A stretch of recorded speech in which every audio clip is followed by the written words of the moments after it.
Good morning, everybody, and welcome back to Diesel Creek. My name's Matt, and we are in a groggy state of early morning here. It is, what, 3:40 currently. I've already been on the road for about 20 minutes, and we are eastbound and down.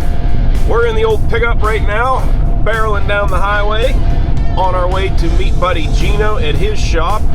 We're gonna grab a little trailer, and we're gonna be making our way to the state of Maryland. Lots of you know that I'm west of Pittsburgh, and Maryland isn't that far from Pittsburgh, but it is if you go to the part that we're going to. So we got a nice little 5-hour drive ahead of us, and I'll bring you guys back when we get there.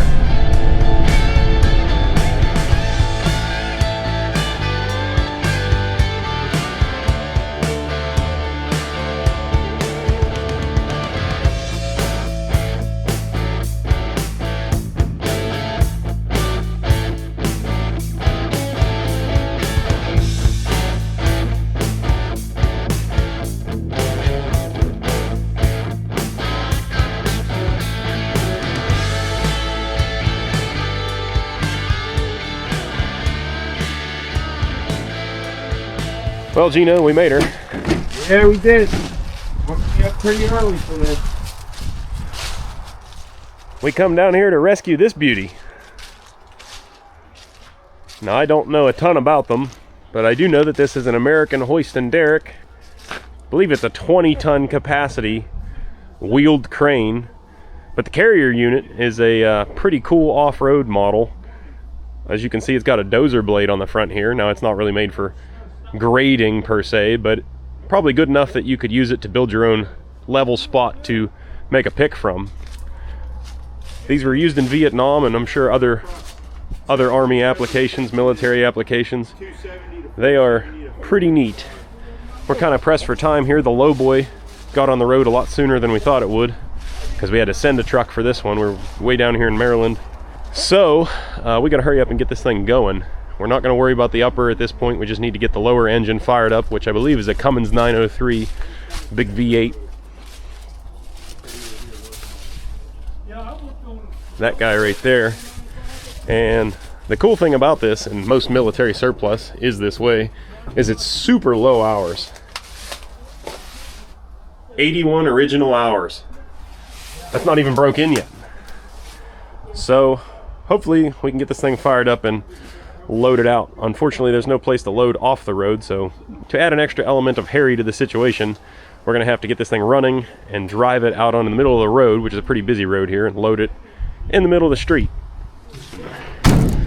What could go wrong? How you making out there, cowboy? Cleaning holes. No comment. We're gonna lift a couple batteries up in here. This thing here has contacts inside of it. I would imagine that's probably a series parallel switch. Yeah. Yeah, you got it. Is it 24 volt or 12? 24. 24. All the military stuff that I've ever seen is 24.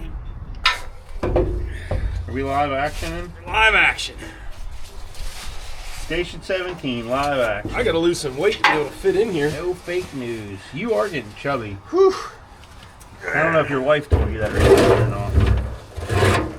No comment. Oh, okay, this is ground over here. You have one in your hand, yeah. Ground.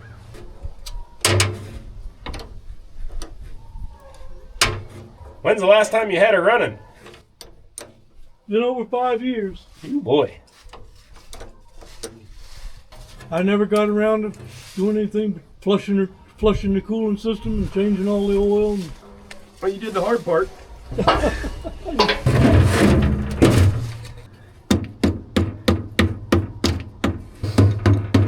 No, they're tight.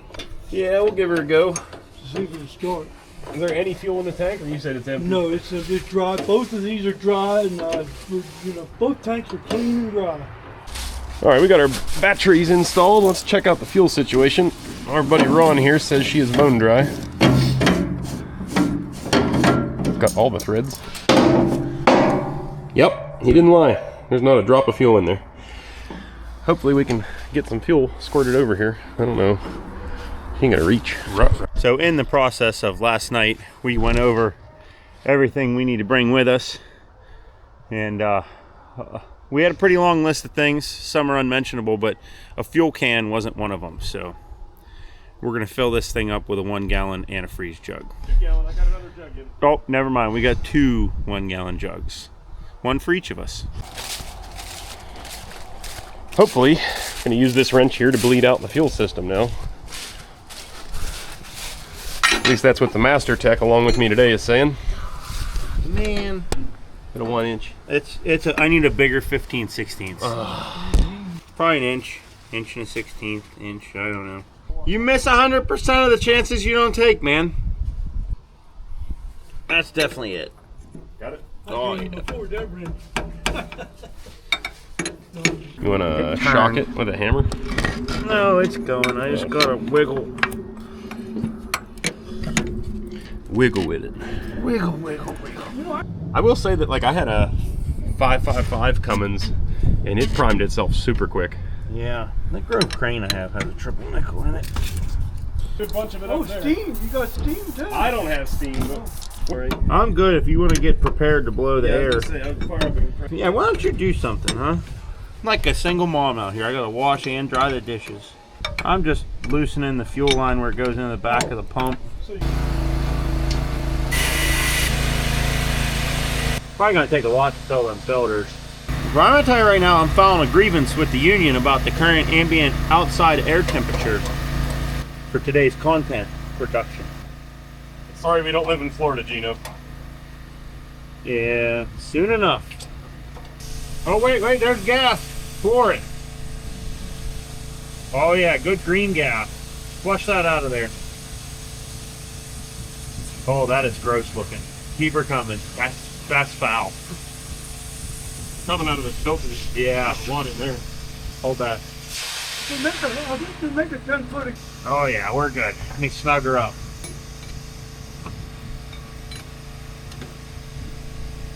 Okay, we got gas. All right, well, we got the fuel system bled out there. I hope you guys could see that. Gino's trying to help me out with camera work today. All right, we got the fuel system bled out. I'm gonna climb in the cab here. He says it's been about 5 years since this thing has started, so we'll see what we got. I don't know where our master switch is, if there is one. It says main switch on it. Nothing's happening. I would think we'd have a low air pressure alarm or something going off. And I know the starter button is bypassed. He's got a little jumper wire for us. Use the other one. Use that. Oh, there's a newer one down there. The new key. Nothing. Yeah, I don't think we have any power. Okay. Yep. All right. We'll fix this thing back here. Get a zip tie. No, I'm saying to activate this switch. When we're closing that switch, that's what's giving the dash power, but it's not getting the power to close the switch on its own like it should. Yeah. So that little solenoid, that's what that is. That's an electromagnet. It's not getting power. So we're just bypassing the battery shutoff. That should do her now. Yeah, we got signs of life in here.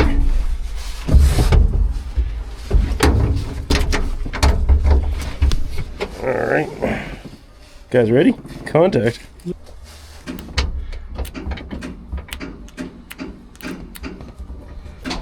Oh, just keep doing it because I think the engine solenoid is clicking now. There we go. A few more times, she'd probably go. Might just need to bypass that solenoid. Oh, there we go. She's cranking.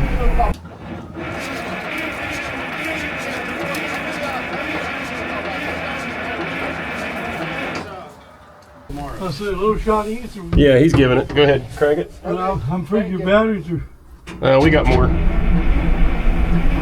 Okay. Thank you. Bye. Oh, close.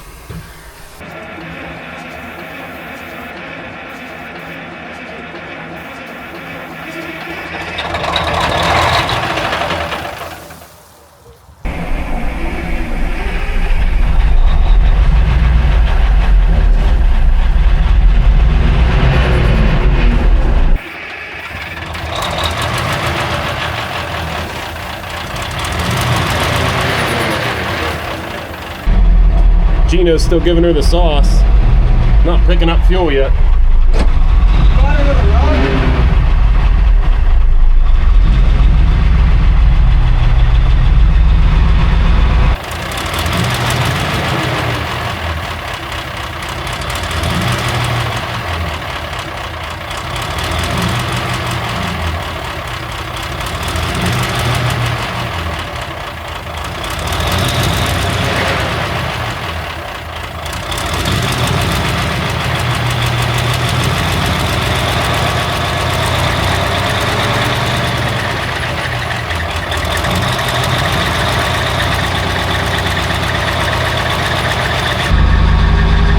Coming alive now, it's picking up all the fuel.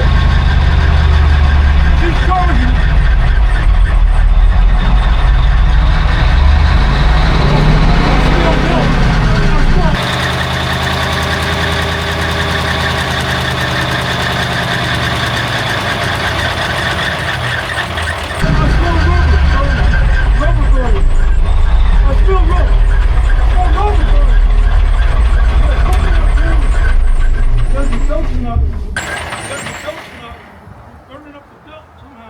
I don't think it's burning up the belt. Yeah, it's red hot right here. I smell rubber burning. Do something. Yeah, we got a stuck water pump, it seems. That's not good. You sure charging. Yeah, once it picked up fuel, it sounded all right. What's it hitting? Went so far and then it stopped.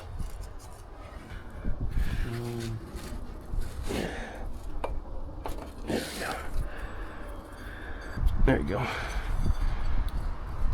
There. Wiggles, wobbles, but it won't turn around. Wiggle and you giggle beat all you ever saw. This is how you do the watermelon crawl. I don't know if it's big enough. Bad news bears. What we got here, our water pump is stuck. It'll move a little bit. I'll be 80 in March. Take the ratchet and get it to move, but it's still pretty tight. So we might try to put it back on and see if it frees up now that we got it spinning. What is it, a line busted? Yeah, it looks like a hard line. Oh, yeah. Well, you got a good light. Come on, water pump spin. Yeah. Okay, it's spinning, we're good. Good there. Crisis averted there.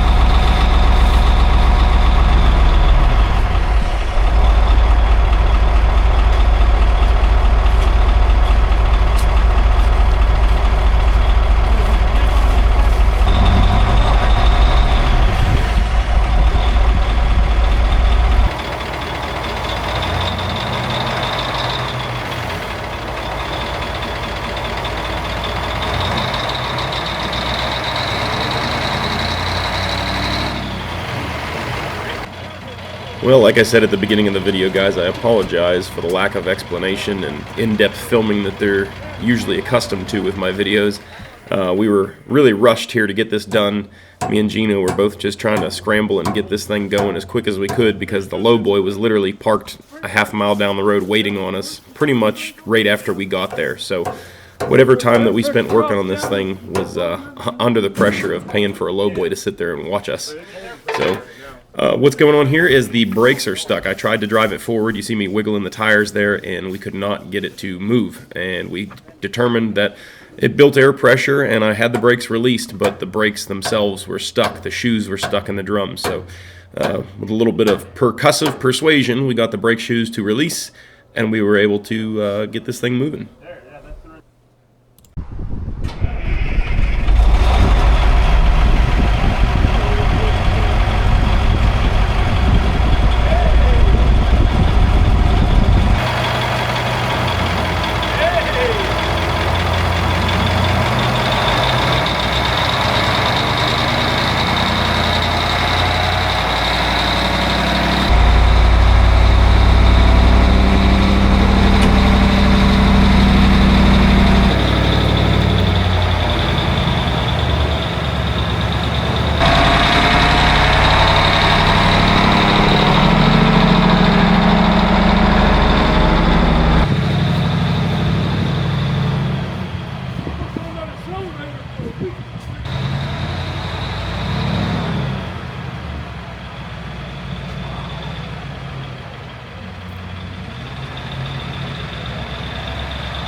think about that?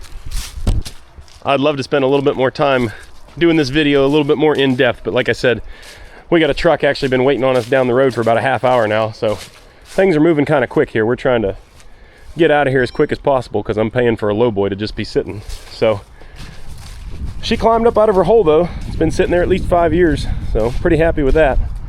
Now let's also manage to wiggle it out of here around this guy's barn, and hopefully I can get it onto a trailer without blowing any hoses. Oh, I'm praying. Check out the old Gradall. Guy wanted to give me that, but unfortunately we're just too far away to make it feasible to haul. It's in pretty rough shape. You guys recognize the HD5? We got one of those at home. I hear our ride coming. Yeah.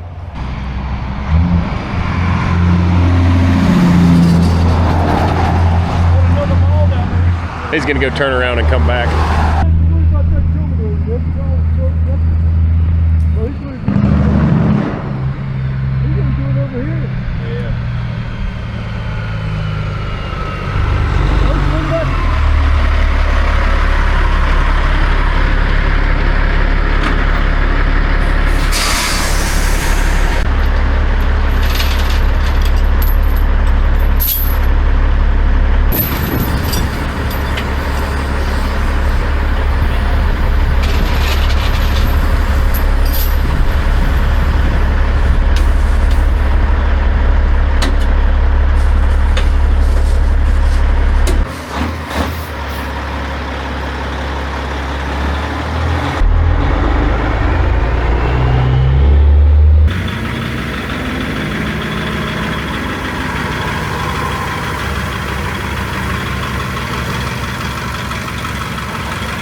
Well, the situation at this point has gone from bad to worse.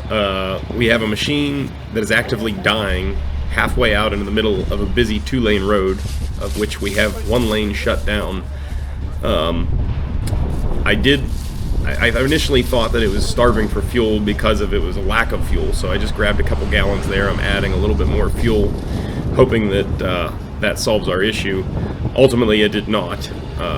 But it did get restarted, and I was able to get it squared up to the lowboy and start trying to get it loaded.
Now it is just my luck that the most video-worthy content always happens when the camera isn't looking, or I don't have a good camera angle or camera person to get the right angle. That whole escapade there with that crane, I know I put the captions down below and everything, but I really wish you guys could have seen what was going on there much, much better than what I was able to capture by myself. It ran fine. Everything was going so smooth, and I was just like, man, fingers crossed, we're going to get this thing loaded, no problems. And some nagging feeling in the back of my mind kept saying, man, the worst thing in the world that could possibly happen is I'm going to pull this thing out across that road and it's going to cut out and die. And as you saw, that's exactly what happened. Worst case scenario realized. Man, my heart was about beating out of my chest when that thing died the first time.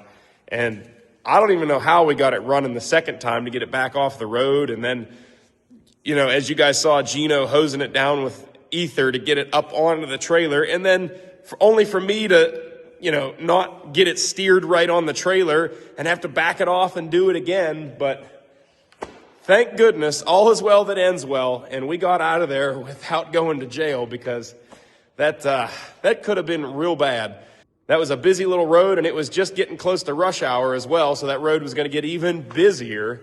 And yeah, it could have gotten much, much worse. But when it all went bad, it went, I guess, as good as it could have, like I said. So it's on the trailer, and it's heading back home at that point. But I just needed to really give you guys the breakdown, because I didn't get to film it as well as I would have liked to. But whew, that was a close one. I was tense.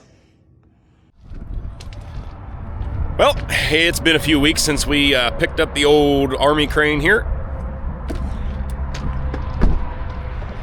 It's been sitting down here at the trucking company's yard. Kind of another purgatory, if you will. If you don't know anything about hauling oversized loads, you are shut down at dark, at least in the state of Pennsylvania. So they were able to make it back here to the trucking yard with this thing before dark, and then they needed the trailer for a different load the next day, and I obviously don't need this thing for a hot job or anything, so didn't bother me if they bumped it off the trailer and let it sit here for a little while. So it's been sitting here for a few weeks now. Tire's getting a little bit low there, not a huge deal. It's luckily still on the rim, or is it? Actually, ruh-roh. Oh no, it did come off. Dang it. That really sucks. I didn't bring a jack with me that's capable of lifting this thing up. I don't know if the blade is going to be capable of lifting this thing up high enough. Man, that sucks. I have my compressor in the truck, but it's not a big compressor like you need to get these things seated back on the O-ring. These tires don't have inner tubes in them. They are tubeless, and there's a rubber O-ring in here that seals up the rim, and once this outer piece of rim pops away from that O-ring, it takes a large volume of air pumped into the tire to be able to push that thing back up against the O-ring and seal it up. So we'll give that a go today. I'm not sure we're going to be able to make that happen. That's a real bummer.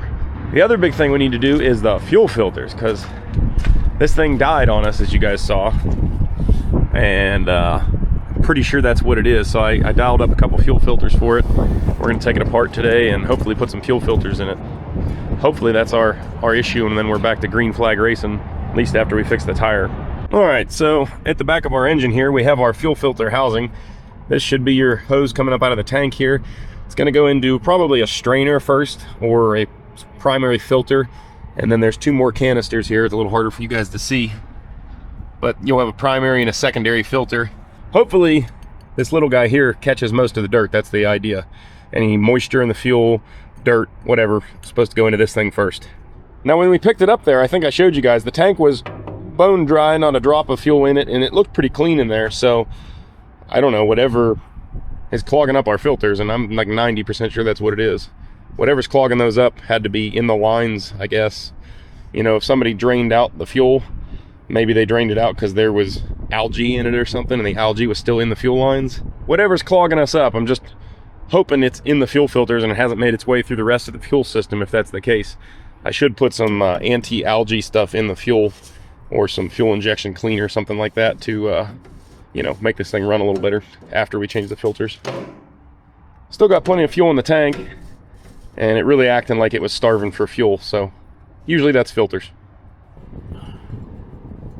Alright. Oh, yeah. Yeah, you guys see all the sludge at the bottom of this thing? I opened the bleeder valve on this thing the last time I was here, let the fuel drain out of it, so when I came back it would be nice and dry for us to clean it out. And do you see that? Look at how much sludge is in that thing. I'd reckon that's our problem. Now the strainer itself, I hope you guys can see there, is of course nasty and caked up with crap too. These are actually individual little teeny metal discs that are layered up to create the strainer. There's not a great way to clean these things on the machine. It's really ideal to take them apart and give them a good parts washer bath. We don't have the ability to do that right here, right now, so I'm gonna hit them with some brake clean. Hopefully that, you know, cleans that up pretty good. We shall see.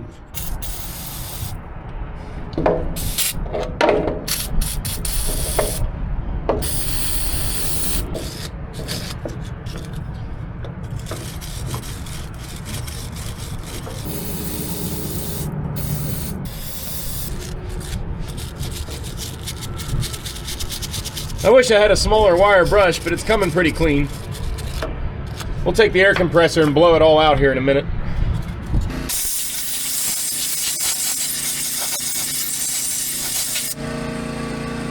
All right, well that should be sufficient to get fuel through it. I mean, it's bad, but it's actually not as bad as I thought it was.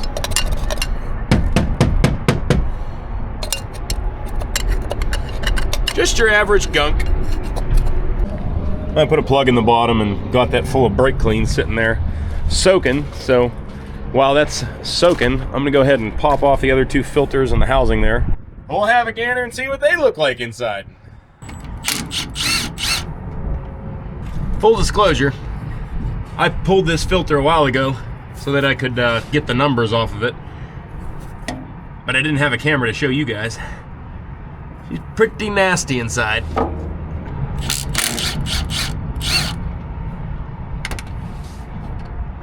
I have not pulled this one, so I don't know what it looks like. All right, let's see what the fuel looks like in these things. Well, fuel itself doesn't look bad.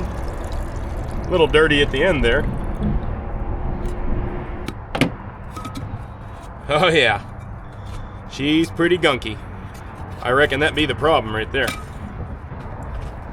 Can you guys see how absolutely jam-packed, disgusting the bottom of this filter is? Safe to say, she is not letting fuel through like it's supposed to. So that's the primary. Let's have a gander at the secondary.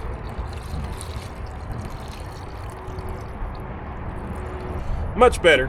Yeah, much better. That's the whole point of the primary and the secondary. Double filtration, that way it's less likely for you to get any of that dirt through the filter and to your injection system. Bottom of that canister, I don't know if you guys can see down in there, but it's pretty clean. Got our canisters cleaned out. Got a couple of new filters. Slap this bad boy back together.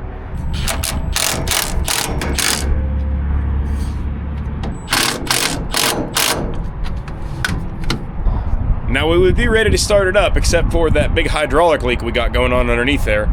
Since it's been sitting a while, everything should be pretty dry. So I want to get under there and try to trace the line back to wherever it's feeding from. And I brought a cap kit with me today. I'm gonna try to cap the line, or there's a hose place literally right across the street here, and I can go get a hose made for this thing and we can hopefully fix it up. I don't know what function's leaking. I don't know what that line supplies, but it's leaking. Well, underneath the old machine here, I found the line that's leaking. Comes all the way down over here. It's this guy right here. So I can loosen it right there and hopefully put a cap on it. And this line is nice enough that they made it in sections. So it's not just one big giant hard line. And I'll either put a soft line on it or get a new hard line bent up for it. But either way, it's got to get fixed. All right, well, the filters are changed, the line's plugged. We're ready to try to fire this thing back up now. Might take a bit of cranking because those filters are dry. I don't see any kind of primer pump though that we could kind of fill them up better. Best thing I know to do is we'll crack the line loose down here on the engine like we did on site, pressurize the fuel tank again. Hopefully that'll fill them up faster. So I did have my bottle jack in the truck, and I jacked it up as much as I could there, but I still can't get it up high enough to take the weight off the tire and let the rim come over to the O-ring.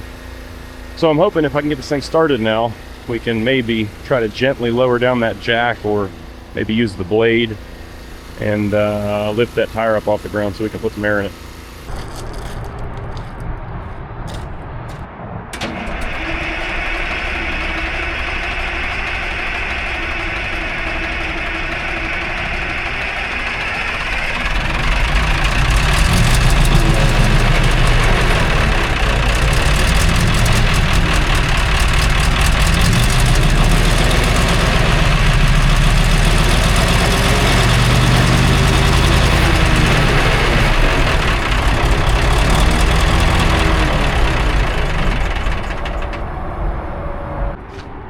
Well, we got it running again, but we still got a leak going on down there. What I think's happening is I capped off the pressure side of that circuit, but whatever that line goes to is some sort of an open circuit, and now we have fluid basically backfeeding through that system. So I got to cap off the other end of that line as well. All right, well, I didn't bother taking the camera down there because it's miserable enough without trying to get a camera in there, but I traced that line up and it comes back here to the rear steering cylinder. That's right, this back axle will actually steer as well, so this thing can crab walk or articulate, kind of. Not articulate, but you know. So it's a pretty capable little unit here. Let's try to fire it back up now. Hopefully there's done leaking.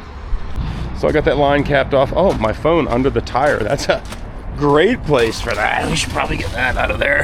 This day's not going well already. Don't need to run that over. All right, let's fire this thing up. Hopefully it's done leaking.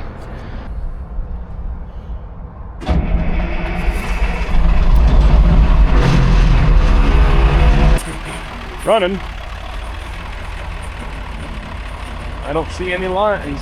I don't see any fluid pouring out of it, so I'll call that a W. I'm gonna grab an outrigger pad and hopefully we have enough fluid left in this thing to be able to shove down there.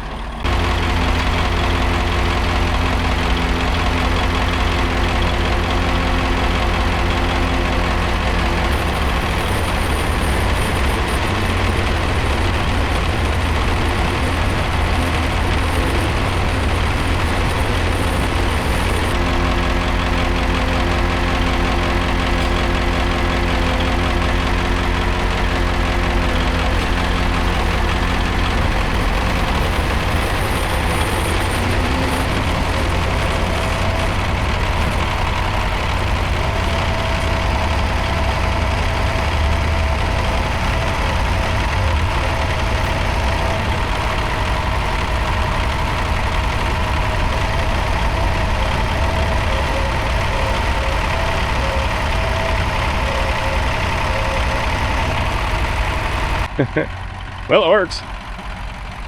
Got that guy up in the air. Hopefully we can get the tire to take care. I'd like to get it up a little bit further, but I might be able to make it happen.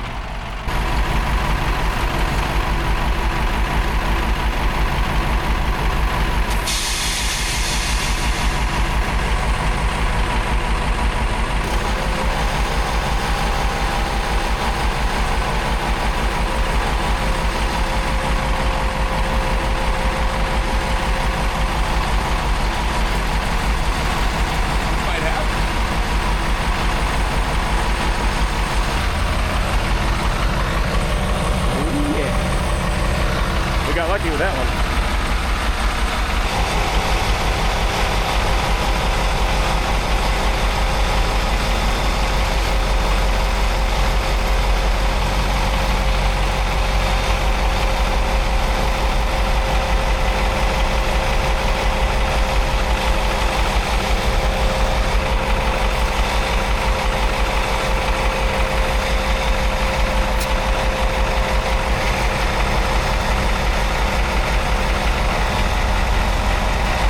Back on the ground, holding air.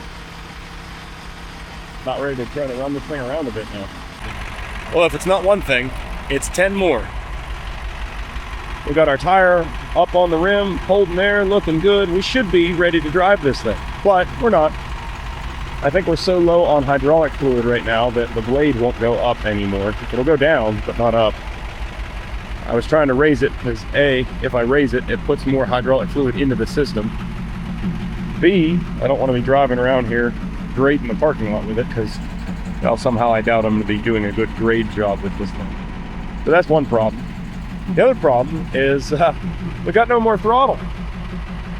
This little pin right here, this rod runs across here to this bell crank, and that's the throttle shaft. As you can see, it's sliding out of its pivot block there because it's sheared off over here. So yeah, that's great. That's not only the foot throttle, but it's also the hand throttle. So to do any kind of throttling now, I'm gonna have to manually pull this cable here. I think it's pulled. Yep, you gotta pull it. And yeah, I don't have a way to control that now in the cab. So I think we're gonna be stuck coming back one more time here to get this poor girl home.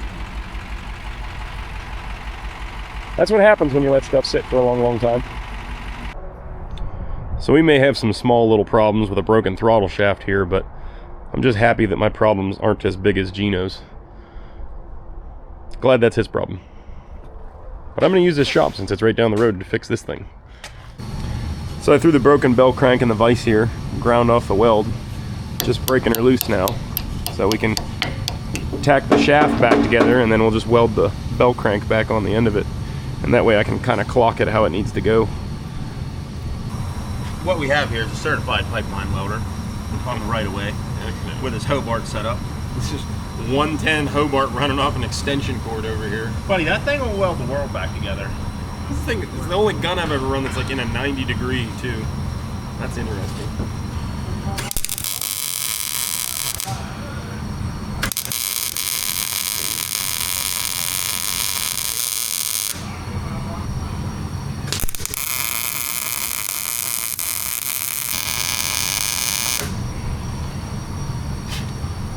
I bet you the throttle position pedals on the moon ain't even that nice. Probably the same part number on the moon lander. That little buggy they had on the moon? Yeah. Same part number. It's still up there if you wanted to go get parts off of it. Jack Clark's on the moon. Yeah. Just keeping Independence running up there. Yeah. Well, I got the shaft reorientated in there.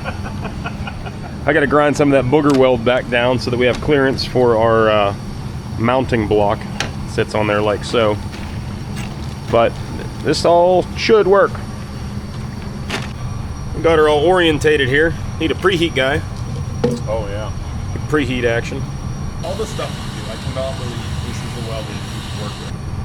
What drives?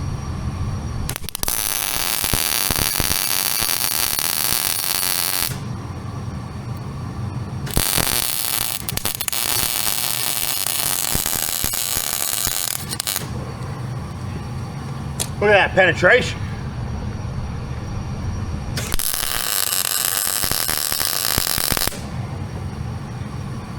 I don't like it. I love it. All right, well, it was 55 degrees yesterday. Very warm t-shirt weather. Today it's snowing, extremely windy, and about 15 degrees. So pardon me if I didn't bring you guys along, but I got our repaired throttle shaft mounted back on the front here. And I think we're finally ready to try to fire this thing up and see if we can drive it around the yard here. I'm thinking she's probably going to want some ether because it's a little chilly, like I said.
freezing out here because of this wind.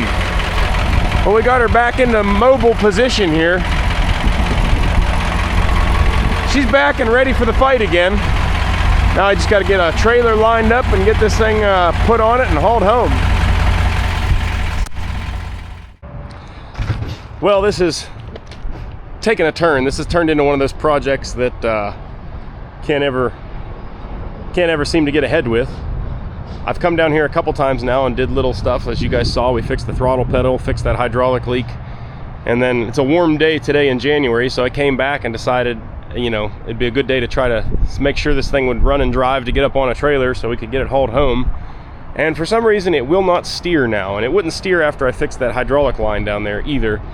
I don't see how that plugging that line could stop us from steering the front wheels. I understand it was a rear steering line that I plugged, but the way I understand how this is plumbed, it should not affect the front steering. But I put 3 more buckets of hydraulic fluid in it and it still will not steer. We can't turn the wheels much at all. I mean, you're just El Manuel steering the little bit that I can make it move. So Gino's down here with me today. We were messing with it. I think the plan is right now we're just going to try to get it loaded up on a lowboy and taken back to my place, and then we're going to figure out the steering from there. That way I can pull it in the shop and get underneath there and replace that blown line. And then maybe it's just a air pocket or something in the hydraulic system and we can get it back to working. What a service truck, sir. Anyways, guys, this is a unique beast that I'm still pretty excited about, even though it keeps throwing punches at me. We haven't even touched the upper part yet, as in the crane itself. You know, we've just been messing with the lower unit. So once I get it home, get it going through the shop, we're gonna put the boom together, get the upper fired up, hopefully, and put together. I've barely even climbed up there to inspect anything. All I know about it so far is that it has a J-Series Cummins with 54 original hours on it. So it's been mothballed since the 60s. You know, I'm sure there's going to be a few things here and there that we're going to have to mess with to get it working right, but it's all basically brand new. So hopefully without too much of a fight, we're going to have a good working off-road crane. Anyways, guys, I'm going to call that a wrap for now, but this is definitely not the end, not the last you're going to see of this crane. This thing is pretty darn cool. If you guys like this unit, make sure you do me a big favor, hit that thumbs up button down below the video. It really helps out the channel, doesn't cost you guys a dime. If you would like to help support the channel in a little more direct fashion, you can head on over to dieselcreek.com, pick yourself up some sweet swag over at the store. We've got hats, hoodies, beer koozies, sticker packs, all that and more over at the store. That's dieselcreek.com, link as always down in the description there. That's all I got for now. As always, I want to thank you guys for watching, and I'll catch you on the next one. Later.